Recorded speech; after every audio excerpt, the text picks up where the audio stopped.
क्या मेरी नियति में सिर्फ विषाद की, फ्रस्ट्रेशन की एक लंबी श्रृंखला लिखी है?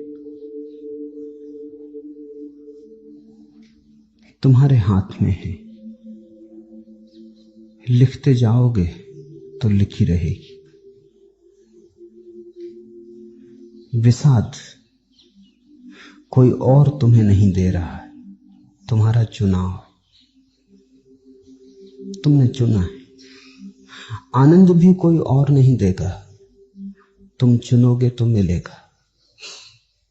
तुम जो खोज लेते हो वही तुम्हारा भाग्य।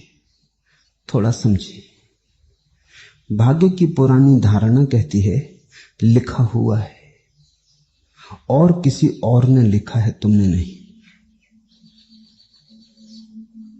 मैं तुमसे कहना चाहता हूं, भाग्य लिखा हुआ नहीं है, रोज रोज लिखना पड़ता है, और किसी और के द्वारा नहीं, तुम्हारे ही हाथों से लिखा जाता है। यह हो सकता है कि तुम इतनी बेहोशी में लिखते हो कि अपने ही हाथ पराये मालूम होते। यह हो सकता है तुम इतनी अचेतन अवस्था में लिखते हो कि लिख जाते हो तभी पता चलता है कि कुछ लिख गया। तुम अपने को रंगे हाथ नहीं पकड़ पाते, तुम्हारे होश की कमी है। लेकिन कोई और तुम्हारा भाग्य नहीं लिखता है। अगर कोई और तुम्हारा भाग्य लिखता है तो सब धर्म व्यर्थ। फिर तुम क्या करोगे? तुम तो फिर असहाय मछली की तरह हो। फेंक दिया मरुस्थल में तो मरुस्थल में तड़फोगे, किसी ने डाल दिया जल के सरोवर में तो ठीक। फिर तो तुम दूसरों के हाथ का खिलौना हो, कठपुतली हो। फिर तो तुम मुक्त होना भी चाहो तो कैसे हो सकोगे? अगर भाग्य में मुक्ति होगी तो होगी, न होगी तो न होगी।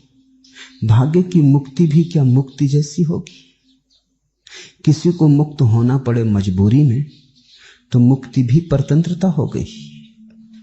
और कोई अपने चुनाव से नरक भी चला जाए, कारागृह का वर्ण कर ले, तो अपना वर्ण किया हुआ कारागृह भी स्वतंत्रता की सूचना देता है।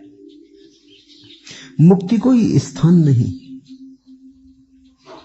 कारागृह भी कोई स्थान नहीं। चुनाव की क्षमता में मुक्ति है। चुनाव की क्षमता न हो और आदमी केवल भाग्य के हाथ में खिलौना हो तो फिर कोई मुक्ति नहीं। और अगर मुक्ति नहीं तो धर्म का क्या अर्थ है? फिर तुमसे यह कहने का क्या अर्थ है कि ऐसा करो, कि पुण्य करो, कि जागो? जागना होगा, भाग्य में तो जागोगे। न जागना होगा, सोए रहोगे। कोई और जगाएगा, कोई और सुलाएगा, तुम परबस हो। लेकिन आदमी ने इस भाग्य की धारणा को माना था क्योंकि उससे बड़ी सुविधा मिलती। सुविधा ये मिलती है कि सारा उत्तरदायित्व हट जाता है। सारी जिम्मेवारी तुमने किसी और के कंधों पर रख दी। तुम्हारा परमात्मा भी तुम्हारी बड़ी गहरी तरकीब है। तुम अपने परमात्मा के माध्यम से भी अपने को बचा लेते हो। तुम कहते हो परमात्मा जो करवा रहा है हो रहा है। करते तुम ही हो, होता वही है जो तुम कर रहे हो। चुनते तुम ही हो, बीज तुम ही बोते हो, फसल भी तुम ही काटते हो। लेकिन बीच में परमात्मा को ले आते हो, हल्के हो जाते हो। अपने हाथ में कुछ ना रहा, जिम्मेवारी ना रही, अपराध ना रहा, पाप ना रहा, पुण्य ना रहा। ऐसे असहाय बन के तुम अपने को ही धोखा देते हो। मन की बड़ी से बड़ी तरकीब है जिम्मेवारी को कहीं और टाल देना।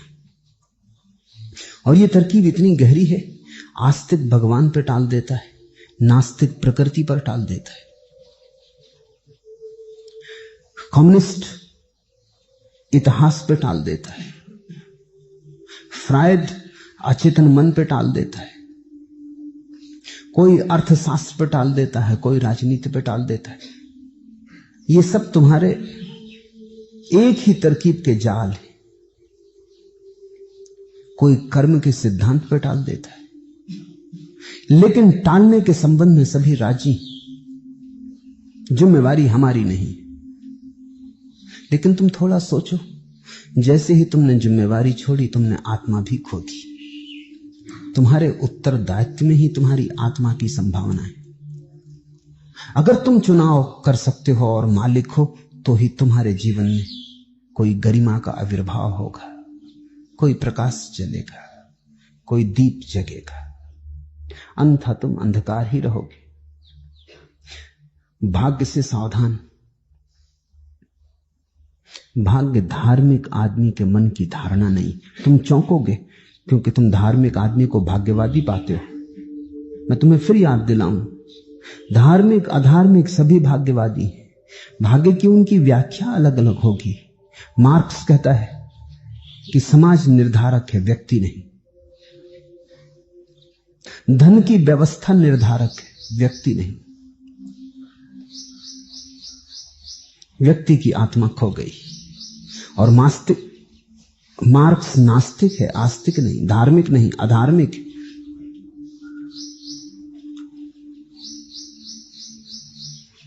अधार्मिक मन का मेरे लिए एक ही लक्षण है, वो अपनी आत्मा को स्वीकार नहीं करता। वो अपने से बचना चाहता है, अपने से छिपना चाहता है, जिम्मेदारी उठाने का साहस नहीं करता, कमजोर है, निर्वीर्य है। भाग्य पर मत टालो।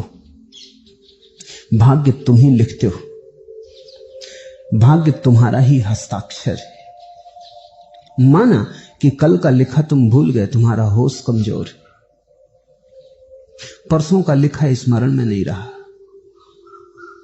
आज अपने ही अक्षर नहीं पहचान पाते हो। लेकिन मैं तुमसे कहता हूं, गौर से खोजो, तुम अपने हस्ताक्षर पहचान लोगे। थोड़ी बहुत बदल भी हो गई होगी तो भी बहुत बदल नहीं हुई। और जिस दिन तुम्हें यह समझ में आ जाएगा कि ये दुख भी मैं ही बना रहा हूं, उस दिन तुम मालिक हुए। उस दिन तुम्हारे जीवन का वास्तविक प्रारंभ हुआ। अब तुम्हारा चुनाव है। अगर दुखी होना चाहो तो तुम चुनो। फिर मैं तुमसे कहता हूं, ठीक से ही चुनो। क्या थोड़ा थोड़ा दुख, क्या बूंद बूंद दुख। फिर सागर चुनो दुख के, फिर हिमालय रखो छाती पर दुख के, फिर डूबो नर्क में।